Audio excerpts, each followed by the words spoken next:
Last year, I bought my first mirrorless camera, the Canon M6. It also happened to be the first camera I ever bought that came with an interchangeable lens. And at the end of the video, I said this. Personally, I don't intend to ever own more than one lens. The 15 to 45mm lens is fine as far as I'm concerned, and it's stabilized, and I'll just leave this one on my camera forever. It's almost a year later, and guess what? I've got some new lenses.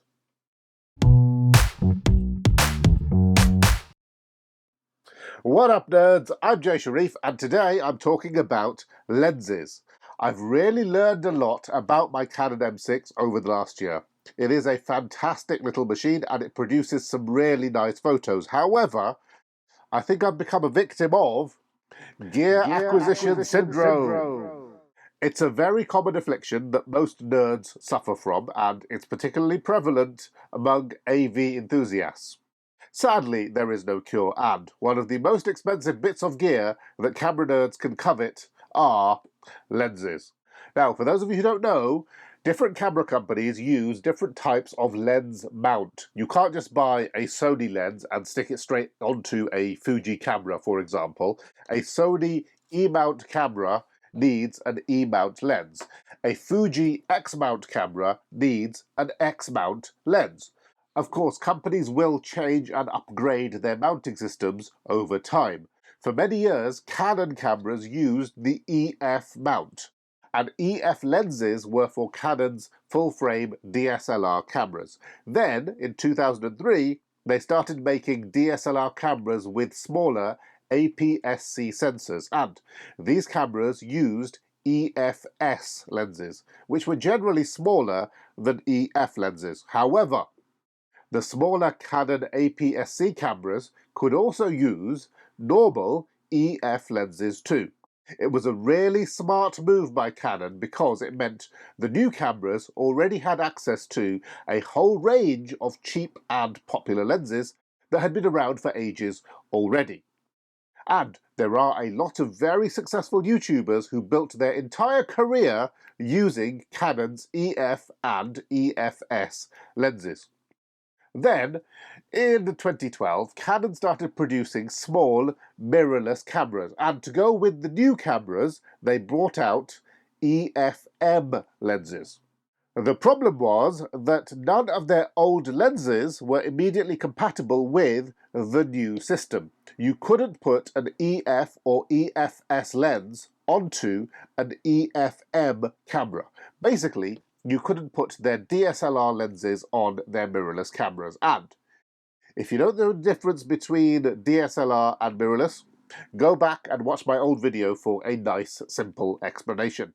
Anyway, my lovely Canon M6 is an APS-C mirrorless camera, and it uses the Canon EF-M mount for lenses. Other cameras that use the same mount include the M100, the M200, the M5, and the most popular YouTube camera of them all, the Canon M50. All of these cameras use the same lens mount, and all of them usually come with a kit lens. This is the 15 to 45mm lens that came with my Canon M6, and it's a good option as a starting point. It's a zoom lens, so it does have a decent range. It's wide enough that you can vlog with it. It has inbuilt stabilization, helps smooth out any shakes and jitters, and if you zoom to its maximum, you can take decent portrait photos with it too. However, it has its limitations. Firstly, it does not perform well in low light situations. Secondly, some say that it's not particularly sharp either. Now, when people upgrade from the kit lens, the most popular choice seems to be the EF-M 22mm F2 Pancake. It's very sharp and performs well in different lighting conditions, and it's exactly the lens that I decided to buy too.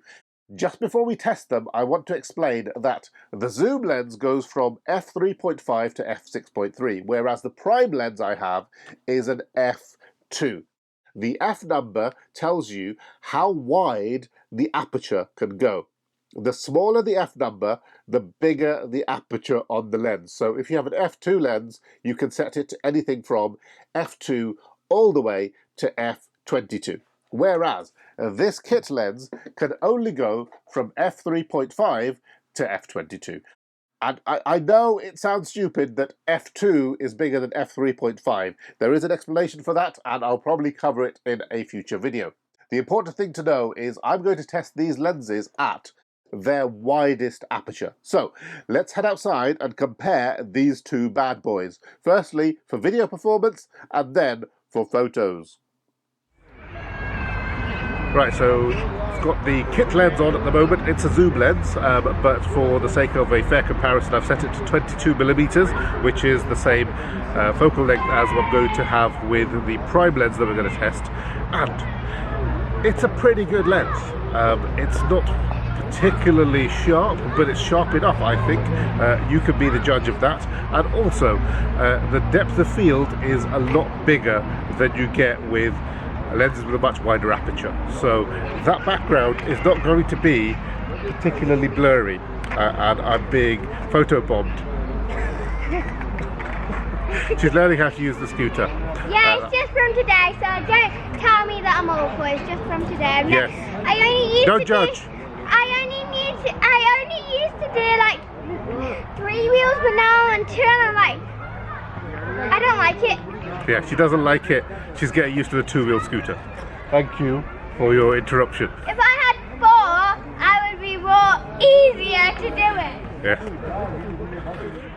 Without me. Yes. What are you upset about? I wanted to do some filming, but when I came to the scooter... It's not your turn for filming, it's my turn for filming. You go away. So this is what it looks like vlogging on the 22mm f2 lens, and as you can probably tell, it's glorious. It's set wide open at f2, so the widest possible aperture, and look how blurry all that background is there. You won't get that with the kit lens, and the separation, the shallower depth of field, gives you a more 3D vibe, a 3D look to your images, and that's why people love lenses that have wide apertures.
From those tests, I can safely say that the kit lens is very good, but I hope you can now see why so many people rave about the Canon 22mm f2. It produces some great images, but you want to know something weird? When I took some photos of friends and family using this lens, they absolutely hated the results. At first, I couldn't really understand what was going on. Then I realized why they didn't like what this lens was showing them. Everybody is now used to smartphone photos, and smartphones artificially beautify your photos. They'll adjust the colors and contrast automatically to make the image more vivid. They'll smooth out the blemishes on your skin, they'll artificially sharpen the images too, and they'll also make you look a little thinner in some cases, whereas this lens gives you an image that's closer to reality. It shows you what you really look like, warts and all. If you've got wrinkles or blemishes, it will show them to you, and the colours will be a lot more realistic too. The photos on a smartphone show you a more flattering view of the world and of yourself. And this lens sometimes shows you an unpalatable truth, which is why a lot of people are not going to like what this lens gives them. But personally, I really love it. It's a cheap and tiny little lens that delivers lovely images and video. Oh, and in case you didn't know, they call it a pancake lens because it's quite thin, just like a pancake. So, the Canon 22mm F2 EF-M lens, a fantastic upgrade from the kit lens. But it's at this point we hit a problem. Where do we go from here? There aren't that many good lenses available in the EF-M system. Literally, there are just 2 or 3 others that are worth buying. If only there was some way that I could just use the old Canon EF and EF-S lenses on my mirrorless camera. Oh wait, there is. All you need to do is buy an adapter and Canon will sell it to you. Unfortunately, it costs £100. Fortunately, there are other companies that make adapters too, and I bought this one for just £20. It's by a company called Miki, or maybe it's Makey. Anyway, here's how it works. I twist this off and then attach this adapter to my Canon M6. And now I have an EF-S mount on my EF-M camera. This means that I can attach any EF or EF-S lens to my Canon M6. With this adapter, I now have more than 100 different lenses to choose from, and I just happen to have acquired a couple of EF lenses recently. They were donated to me by a photographer friend of mine. By the way, this is not a massive lens. It says Canon EF 25 to 105mm F1.4 lens, made in Japan. It's actually a coffee mug, and I bought it off Amazon just because it looked good and it would look good on my table. Anyway, I was given 2 EF lenses by a friend. Here I've got an old Canon 50mm F1.8, popularly known as the Nifty 50. It's been the standard lens of choice for decades, and it's so popular that there are thousands on the second-hand market. You can pick up one of these for very little money, and it has a reputation for being an excellent portrait lens. But the best way to see whether this lens is any good is to test it out. So I'm going to compare the performance between these 2, the kit lens and the Nifty 50, and I'll be shooting wide open at maximum aperture. So here's a side-by-side comparison of what the 2 lenses can do. Once again, I think the kit lens does a really good job. Having said that, hopefully it's very clear that the 50mm F1.8 is far superior, and once you zoom in, it becomes very obvious which lens is the sharpest. From this comparison, it's clear you can take good portrait photos with the kit lens. However, it's also very cheap and easy to dramatically up your game for less than £100, because that's what it costs to get a Nifty 50 and an adapter. Now, in addition to the Nifty 50 prime lens, I also have a cheap EF mount zoom lens as well. This is the EF 75 to 300mm, and I have heard it described by camera nerds as the worst lens Canon ever made. What's interesting is that it has an excellent rating on Amazon from thousands of satisfied customers. What I'm going to do is try and use this zoom lens to do some astrophotography. I'm not going to be too ambitious though, because I live in Birmingham where it's cloudy and raining most of the time. So the limit on my astrophotography test will be an attempt to photograph the moon. It's expected to be clear skies tonight, and hopefully it will be clear enough that I can get a clean shot. I'm also going to try and do some decent street photography with the Nifty 50.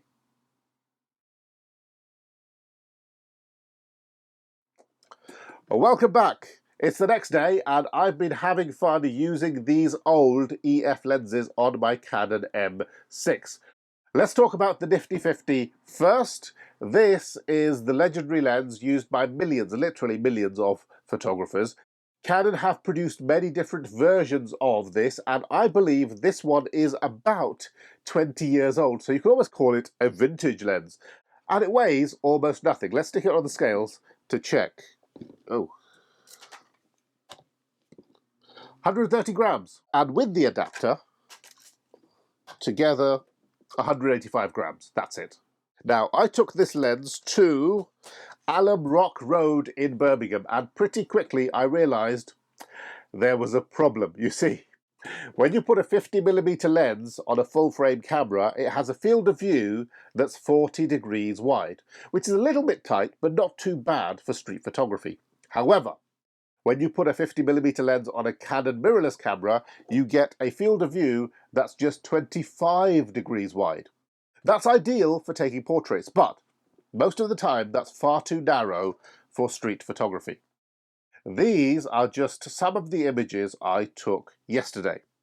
They come out okay, but to get these I had to stand quite far away from whatever I was shooting, which is why I would have preferred a lens with a field of view between 40 and 60 degrees.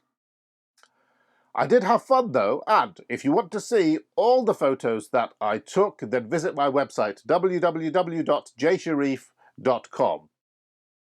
What really amazes me is that 20 years after this lens was made, it still works so well on my Canon M6. It produces sharp images, and the autofocus gets the job done. Okay, it's not super fast when it comes to autofocus, but for most situations, it's going to be fine. There is one big problem, however. Nowadays, we have lenses that use silent motors, which means that you will never really hear them when they adjust the focus or change the aperture. However, this lens is from the olden days, and it never stops making noise. Let me just turn it on. Now, if you're a photographer, can you hear that? If you're a photographer working in a studio, that's probably not going to be a problem for you. However, if you're someone out and about taking images, then the noise of this thing is going to attract attention. Okay? Can you hear that? Can you hear? Yeah, it does this constantly. So, if, like me, your main use for a camera is video, well then this is pretty much useless. Even if I was using an external microphone or a wireless microphone, like I am now, the sound of this lens constantly adjusting itself would totally ruin my video. The only way I could possibly make it work is to flick this switch into manual focus mode and then select a fixed aperture in my camera settings. Now, for some people, that will be an option. For me, it just wouldn't work because I'm constantly moving throughout my videos, which means I need the camera to be in continuous autofocus mode. So, this lens just isn't going to work for me, but there are lots of other options available. I could get a silent version of this same lens for about £80 on eBay, and you could probably pick up a new one for about £100 as well. So, I may be adding a Nifty 50 to my collection very soon. And finally, let's talk about this new zoom lens that I've got. Not long after sunset yesterday, I set up my tripod in the garden, stuck this beast of a lens onto my Canon M6 and pointed it at the moon. This is a massive lens when extended, by the way, as you can see, and it's certainly quite weighty. 497 grams, almost half a kilo. Essentially half a kilo, and half a kilo attached to this tiny mirrorless camera. It's a little unbalanced, as you can imagine. It tends to, yeah. So here's a few things I learned from my attempts to photograph the moon. Firstly, you want to use a remote trigger. What you don't want to do is to push the shutter button manually, because every time you press the button, your camera will shake. Not by a lot, but by enough to ruin your image, especially if you're shooting something far, far away. So, in the end, I connected my smartphone to the camera via the Canon app, and then I triggered the camera through my phone. That way, I always got a stable image. Second thing I learned is that you should take a lot of photos. Literally, just take hundreds of them, because most of them will turn out wrong in some way. It's worth playing with the aperture and shutter speeds to try and get the best possible image, and just keep taking photo after photo after photo. The final lesson I learned last night is that the moon moves a lot faster than you think. When you're looking up at the moon, it seems to be a small stationary marble in the sky. However, when you're looking at it through a telescope or taking a series of photographs, one after another, it quickly becomes obvious that the moon is a moving target, and it's moving pretty fast. I aimed my lens at the general direction of the moon and got ready to start taking photographs. However, just a few minutes later, it had moved out of frame, so I had to keep adjusting my camera every few minutes. In the end, though, I think I did manage to get a couple of decent photographs for my efforts. This is the best one. It's not brilliant, but for a first attempt, I'm quite satisfied. And what I've also realised is that if you want to do this properly, you'll need a much longer lens than 300mm or 480mm, which is what this is equivalent to. Anyway, that's the end of the show. I hope you found this useful. I'll be back again with another video very soon. Later, nerds!